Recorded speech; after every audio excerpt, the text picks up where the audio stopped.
yang agak seksi seperti itu. Betul. Sejatinya Zack Ahmad pun suka yang seksi, sejatinya loh.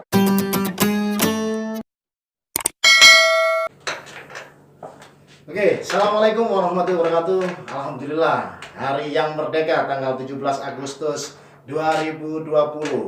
Tim Zack Ahmad kali ini di salah satu pengusaha musik dangdut Indonesia di Kota Rembang, Pasuruan.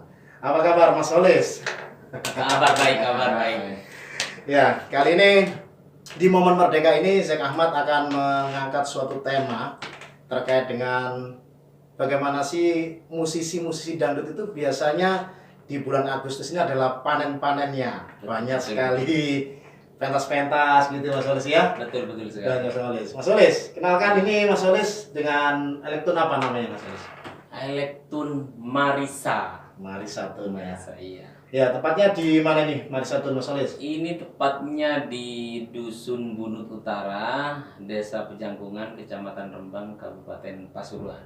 Oke. Ya, kita sedikit bicara dampak ini Mas Olis. Oke, siap.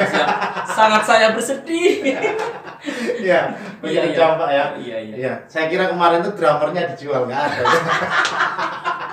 Aduh, Taman Longso.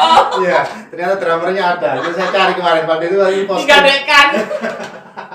Itu yang membuat saya sedih. Akhirnya saya datang ke rumahnya Mas Olis di studionya yang begitu adem, dingin, yang biasanya seperti liburan ini tuh rame. Oke Mas Olis. Iya. Ya kita santai-santai Mas Olis ya. Oke, siap. Kita santai-santai, kita ngobrol ya.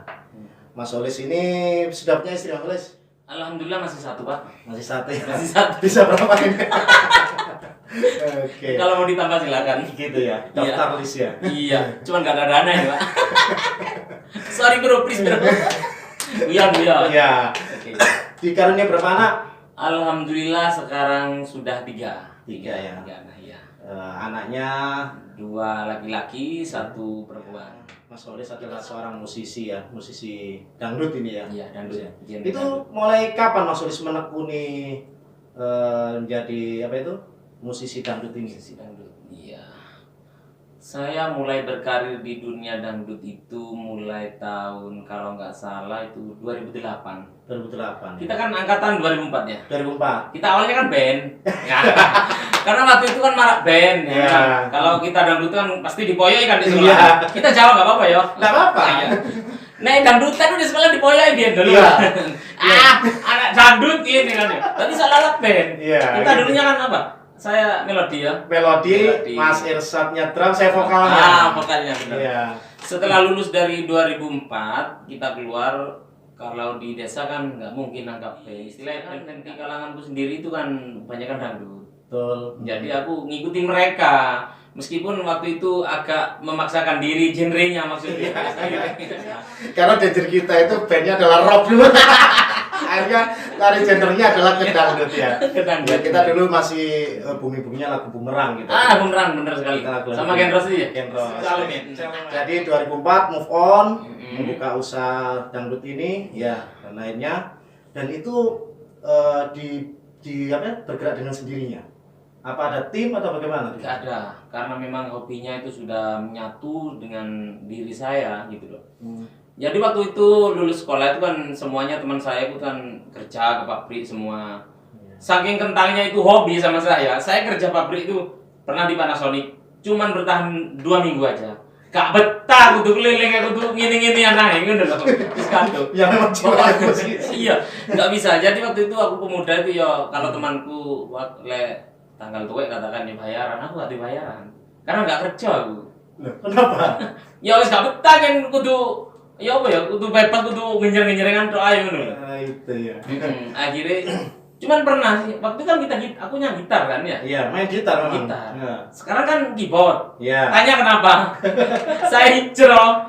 Iya. Soalnya nggak mungkin pakai gitar tunggal, nggak mungkin kan? Iya, Kecuali kalau- akustik band masih Bisa. Karena nggak mungkin. Nggak bisa. Masa Ah. dalam aku berkelan nggak mungkin Iya, kan? betul. Kalau keyboard kan bisa elektron, Betul. ada Betul. fungsinya banyak kan. Hmm. Nah, jadi aku memutuskan untuk pindah ke keyboard, jadi player keyboardis. Kalau kursus sih enggak, cuman ya tanya-tanya sama teman. Cuman tanya sih nggak mungkin dikasih semuanya ya, cuman ini kalau ini gini. Selebihnya ya Otodidak. Otodidak. Ceria ya. Belum mengenal YouTube ya. Betul. Karena itu lebih kan. Begitu ceria ya. Padahal dia mau jual art semuanya. Oh, coba sih aku. Tadi itu sudah curhat. Itu tangan mulu enggak itu. Dia tanya, studiomu bagaimana? Sudah bangkrut, saya bilang gitu. Studio saya sudah bangkrut. Tinggal studio ini yang belum bangkrut. Ya saya doakan enggak lah. Ya memang corona ini ya. Corona. Dari bulan Maret sampai sekian ini sudah masih berapa tanggapan ini atau berapa undangan ini? Kalau nggak ada corona sih sebenarnya yo banyak jadwalnya. Karena corona jadi jobnya itu di cancel. Banyak di cancel. Banyak di cancel.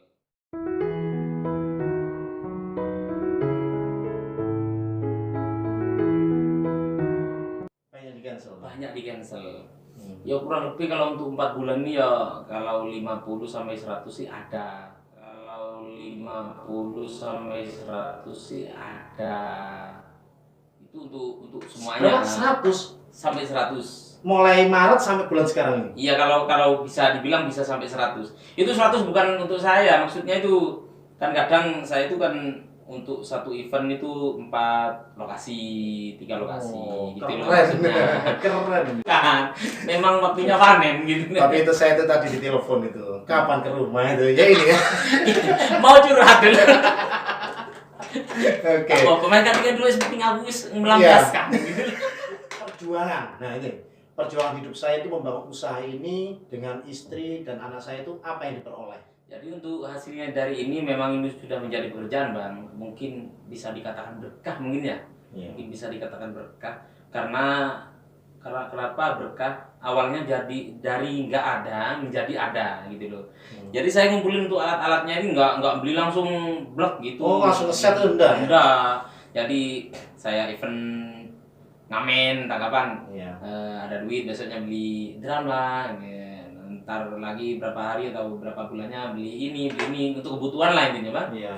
Selebihnya setelah ini ya untuk ya bangun ini rumah dari ini ya semualah sampean ya seperti Anda tahu sendiri mungkin nanti bisa diliput atau gimana ya.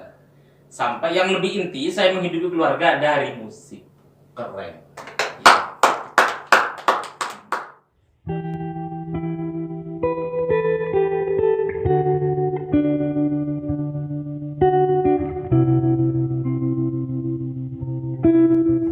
Motivasinya apa berarti yang bisa dipetik ya dalam perjalanan itu? Nah, itu adalah motivasi inspirasi hidup kita. Motivasi saya jujurlah, konsisten pada pekerjaannya apapun itu. Apalagi tapi kalau kita jujur benar-benar menekuni pekerjaan kita, maka kita akan memetik hasilnya. Kalau kita ikhlas, tekun, telaten, konsisten, jujur sama pekerjaannya, insya Allah. Ya, itulah. Kita akan cari hikmahnya. Dari mana sih setelah sepinya job, bukan sepinya job, tapi terkendala protokol kesehatan ini. Benar sekali. Mr. Mas Solis ini dengan langkah apa? Oke, Mas Solis. Next, pertanyaan itu. Bagaimana? Kok bisa bertahan sampai saya ini alat-alat masih utuh ini. Aduh, ini buka ini ceritanya ini. Ya, nomor satu ya kita bersyukur kepada Allah karena kita punya Tuhan gitu loh. Iya. Satu sih kita. Nomor dua yang logika aja kita masih bertahan karena kita bisa bernafas. Satu ya. Kalau nggak bernafas mati. Akhirnya nggak ada masalah. Nggak ada masalah iya. Gimana lagi ya, pandemi ini bukan hanya di Indonesia, ini kan seluruh dunia. Kalau dibilang terpukul sih, terpukul banget sayanya. Istilah orang kerja langsung di PHK total. Langsung intoleran digaruh. Tapi saya belum ngecek itu. Kenapanya? Berapa tabungannya sekarang? Aduh, nggak ada belas wes, nggak ada. Gini, kalau susah senangnya sih ya sejati ya banyakan susah ya. Selama pandemi COVID ini ya biasanya sih per tahun saya kan nabung memang untuk akhir tahun untuk hari puasa gitu loh. Jadi 11 bulan saya tabung untuk 1 bulan. Biasa pasti saya itu wis. Untuk kemarin kan sebelum puasa udah corona kan, otomatis tabungan saya sudah ambil sebelumnya. Jadi untuk bertahan hidup. Terus terang kalau kerja lain saya nggak ada. Memang katakan 90% hampir 100% saya di musik memang bidangnya gitu loh. Setelah itu tabungannya saya ambil untuk bertahan hidup sampai ke bulan puasa. Saya kira untuk bulan Syawal itu mungkin ada normal gitu loh. Iya. Ternyata new normal. New normal. Selama itu saya katakan menjerit yang menjerit. Katakan di Indonesia nangis. Kalau boleh curhat, sekalian sih curhatnya. Monggo, nggak apa-apa. Kalau tabungan itu sudah habis. Setelah yang saya tunjukkan saya berapa digit kemarin habis. Habis besok ketemu. Keren loh, tabungannya pernah tunjukkan saya itu nge-share itu ya, keren gitu. Keren kalau bandingkan kalau 104 bulan itu 100 job. Nah, 100 job itu berapa? Keren itu. Nah, 100 job bukan untuk saya aja. Maksudnya kan ada event, maksudnya bisa ngerangkut untuk yang lain lah gitu loh. Betul. Jadi dukanya ini waktu saya pernah sih sampai saya itu menangis. Pernah sekali. Ini serius, Bang. Iya, iya. Untuk bulan yang pertama bulan yang ketiga setelah ambil tabungan habis, saya jual itu perhiasan Nyonya. Nanti saya tunjukkan fotonya. Kenapa? Ahli Jaya aja ini betul. Nanti saya sampai selipkan. Buat bukti aja. Iya, biar nggak hoak ya, Biar nggak hoak. Iya, kan barang saya sendiri. Iya, kan sekarang media banyak yang hoak. Konten saya amat tak mungkin nanti hoak. saya kirim. Waktu saya jualnya ke toko Ali Jaya di Plaza. Ada videonya ya? Ada itu. Berarti beliaunya itu lengkap ya kalau nyimpen arsip itu. Iya, karena khusus pandemi saya. Seharusnya untuk mempercantik istri, cuman dia udah sadar gimana lagi nggak ada pendapatan kan. Betul. Akhirnya dijual gitu loh. Yang paling tragis, Bang, yang paling tragis. Saya pernah untuk besok, anak kan udah 3 kan ya? Iya. Untuk besok, ya maaf banget. Saya sampai pernah jual cincin anak saya yang terakhir, yang Cincin. bayi. Oh, Yang iya. kelahiran. Jadi dengan terpaksa saya ambil punya anak saya dengan menangis. Istri saya pun menangis. Maksudnya, ya Allah sampai segininya gitu loh. Iya. Mau kerja usaha apa yang nggak ada, memang sepi kan nggak bisa. Memang basicnya seperti ini ya. Mau utang ke sana, terus terang sudah banyak utang saya. Maksudnya untuk bertahan hidup, ke adik saya, ke ini. Oh iya, waktu pandemi juga saya babaran Bang untuk anak yang ketiga itu Bang. Betul.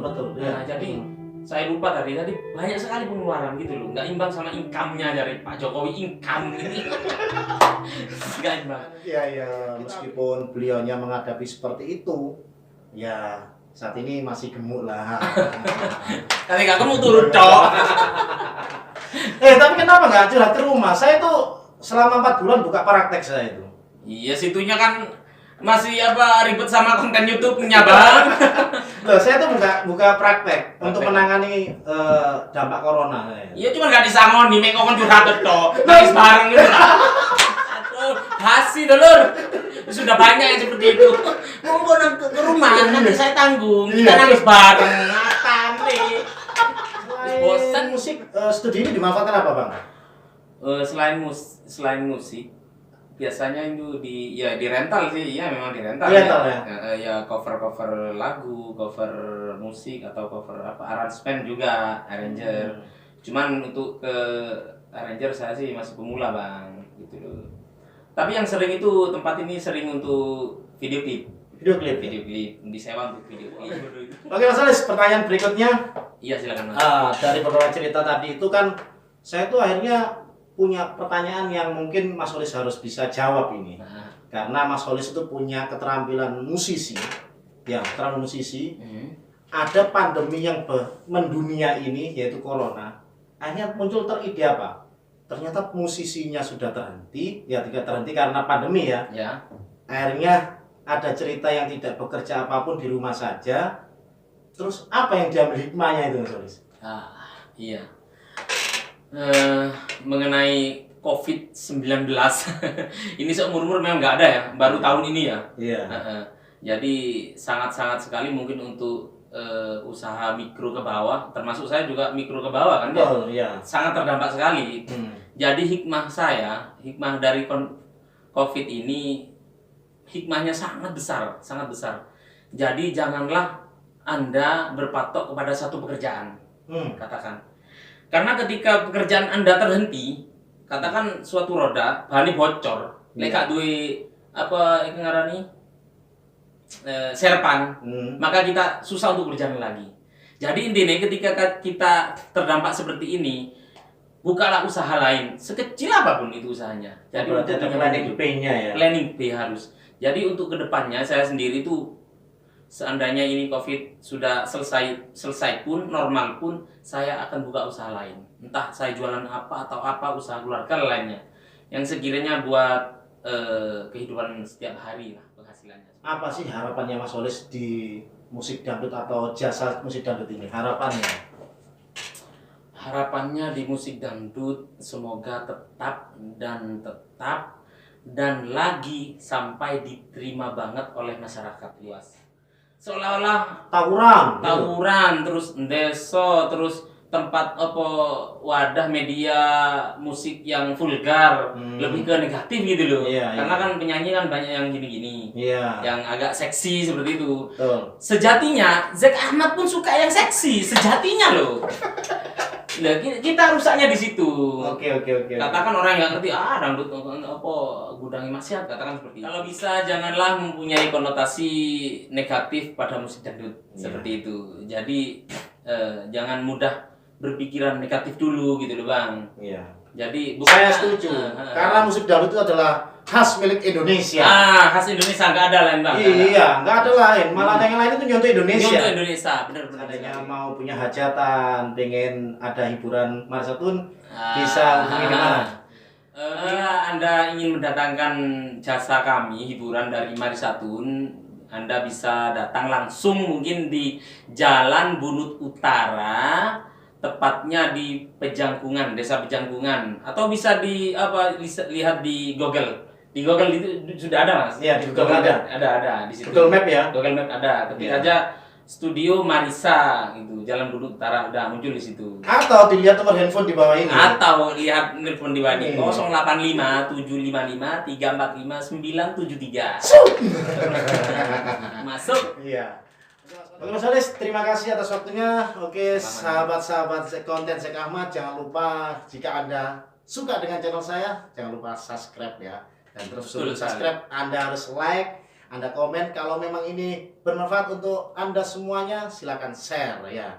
Saya Zack Ahmad dan saya Holis Marisa. Salam musik Indonesia. Terima kasih. Channel nomor 1 di Indonesia, Zack Ahmad. Yes, I can.